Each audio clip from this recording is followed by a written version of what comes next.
Istanbul, 16th century, the center of the world. Deep within the labyrinthine walls of the Topkapi Palace, there lies a secluded section known as the Harem. The West imagined it as a garden of earthly delights, a paradise of naked odalisques waiting for the Sultan's pleasure. But the reality was far colder.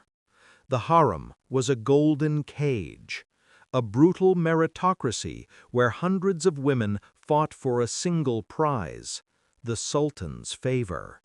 Losing meant obscurity. Winning meant power beyond imagination.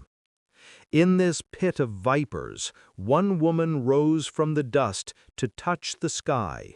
The West called her Roxelana. The Ottomans called her Hürrem. She was not born a queen. She was dragged here in chains, a spoil of war, a slave with no name. Yet she shattered the centuries-old traditions of the Ottoman dynasty. She was accused of witchcraft, blamed for the murder of a prince, and feared by Grand Viziers. Was she a villain who manipulated the magnificent Suleiman? Or was she a desperate mother playing a deadly game of survival in a system designed to kill her children? Welcome to Chronicle 30. Today we open the forbidden archives to reveal the true, bloody, and magnificent story of the witch of the Ottoman Harem. To understand the witch, we must first understand the victim. She was born around 1502 in Rohatyn, a small town in the Kingdom of Poland, modern-day Ukraine. Her name was likely Alexandra Lisowska, the daughter of an Orthodox priest. But her childhood ended in fire. In 1520, the Crimean Tatars, ruthless raiders of the steppe, descended upon her village. Historical records describe the brutality of these raids. Villages burned, men slaughtered, and young women tied together by their necks, dragged across the harsh terrain to the slave markets of Kaffa in Crimea. Imagine the trauma. A 15-year-old girl stripped of her family, her religion, and her dignity. She was inspected like cattle, loaded onto a ship, and sent across the Black Sea to Constantinople. She was no longer Alexandra. She was a commodity, a piece of flesh valued for her flaming red hair and spirited defiance. Fate, however, had a different plan. She was purchased for the imperial harem of Sultan Suleiman, who had just ascended the throne. She walked into the palace as a slave, but she carried the fire of Rohatyn in her eyes. The harem was not a brothel. It was an institution, a strange mix of a monastery and a military academy for women. When Alexandra arrived, she realized that beauty was common here. To survive, she needed more. She needed weapons that couldn't be confiscated. She mastered the Turkish language in record time. She studied Islam, Persian poetry, and the intricate politics of the court. She learned to play instruments and sing. She transformed herself. The palace eunuchs gave her a new name, Hürrem, meaning the cheerful one or the laughing one, because of her vibrant personality that hid her inner scars. But the harem had a queen, Machiavellian Sultan, the mother of the heir apparent, Prince Mustafa. Machiavellian was the rose of spring, beautiful and noble. Hürrem was the upstart, the Russian slave. The clash was inevitable.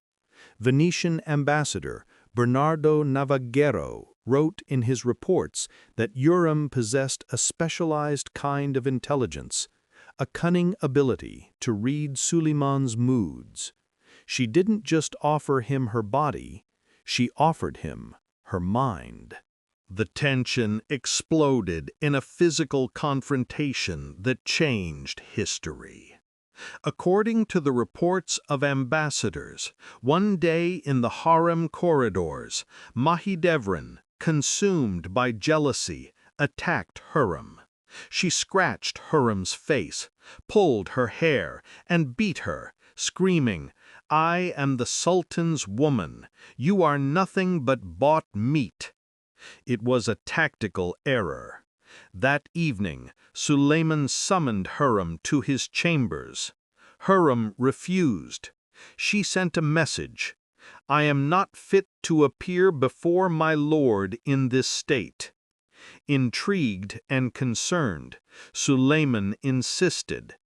When Hürrem finally appeared, her face bruised and bleeding, she didn't scream or demand revenge.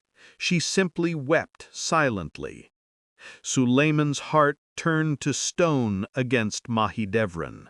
He saw Mahidevran not as a noble mother, but as a jealous abuser. In that moment, the balance of power shifted. Hürrem had used her own blood to sign Mahidevran's political death warrant. Hürrem's ambition did not stop at being the favorite. She wanted the impossible. For centuries, Ottoman sultans did not marry. They had concubines to ensure the line, but no legal wives to share their power. Hürrem changed the rules. First, she manipulated Suleiman into granting her manumission, freedom. She argued that she wanted to do more charity work, build mosques and fountains, which a slave could not legally do. Suleiman, blinded by love and piety, freed her. Then came the masterstroke. When Suleiman summoned her to his bed that night, she refused. She told him, "According to Islamic law, now that I am a free woman, it is a sin for us to be intimate without marriage." It was a gamble that could have cost her head, but it worked. In 1533, a magnificent ceremony took place. The Sultan married his slave. The English observer Sir George Young described the event as something not seen in the history of the Ottomans. She was no longer just Hürrem. She was Haseki Hürrem Sultan, a queen with legal rights, legitimized children, and a direct line to the throne. With the ring on her finger, Hürrem turned her gaze to her political enemies. The biggest obstacle was Pargali Ibrahim Pasha.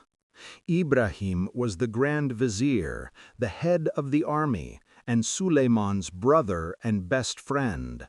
He was also the staunchest supporter of Prince Mustafa, Mahidevran's son, as the next sultan. As long as Ibrahim lived, Hürrem's own sons, Mehmet, Selim, Bayezid, Jihangir, were in danger. Hürrem began a campaign of whispers.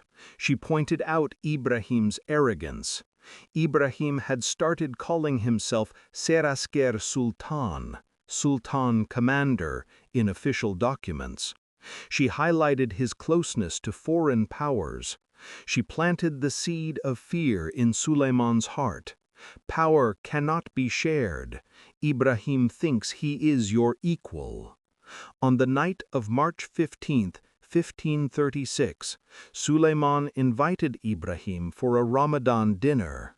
They ate, they laughed, and Ibrahim retired to a room in the palace to sleep, as he often did. The next morning, his body was found outside the palace gates, with marks of strangulation. The black eunuchs had done their job. Hürrem had removed the king's shadow. Now she stood alone at the sultan's side. But the final act was the darkest. The Ottoman law of succession was brutal. Fratricide. When a new sultan ascended, he was legally required to execute all his brothers to prevent civil war. Hürrem knew that if Mahidevran's son, Prince Mustafa, became sultan, he would execute her 4 sons. It was kill or be killed. Mustafa was loved by the army, the people, and the poets. He was the perfect heir. In 1553, a plot unfolded. A forged letter, allegedly written by Mustafa to the Shah of Persia asking for support to overthrow his father, fell into Suleiman's hands. Historians still debate Hürrem's direct involvement, but the Grand Vizier Rustam Pasha, who was Hürrem's son-in-law, played a key role. Suleiman, now an old man consumed by paranoia, believed his son was a traitor. During a campaign, he summoned Mustafa to his tent in Eregli. Mustafa entered, unarmed, expecting to kiss his father's hand. Instead, he was met by 7 mute executioners, the mutes of the palace. A horrific struggle ensued. The prince fought for his life, but he was overpowered and strangled with a silk bowstring. Suleiman watched the entire scene from behind a curtain. When Mustafa's body was displayed on a carpet outside the tent, the Janissaries revolted. They called Hürrem the witch of Russia and blamed her sorcery for the prince's death. Hürrem had won the Game of Thrones.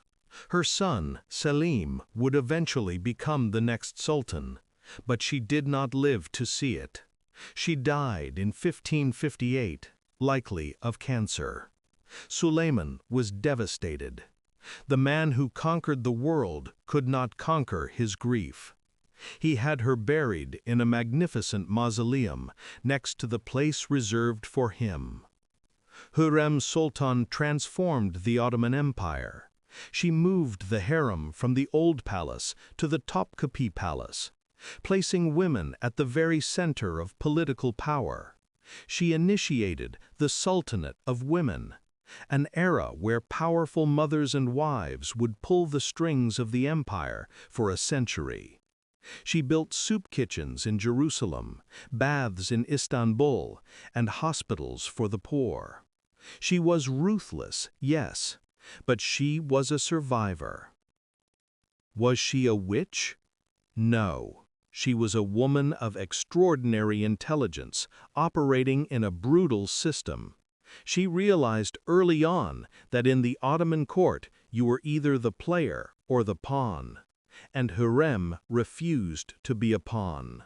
From the slave markets of Crimea to the throne of the world, Roxelana proved that power is not given, it is taken. Her legacy is carved into the skyline of Istanbul and whispered in the dark corridors of history.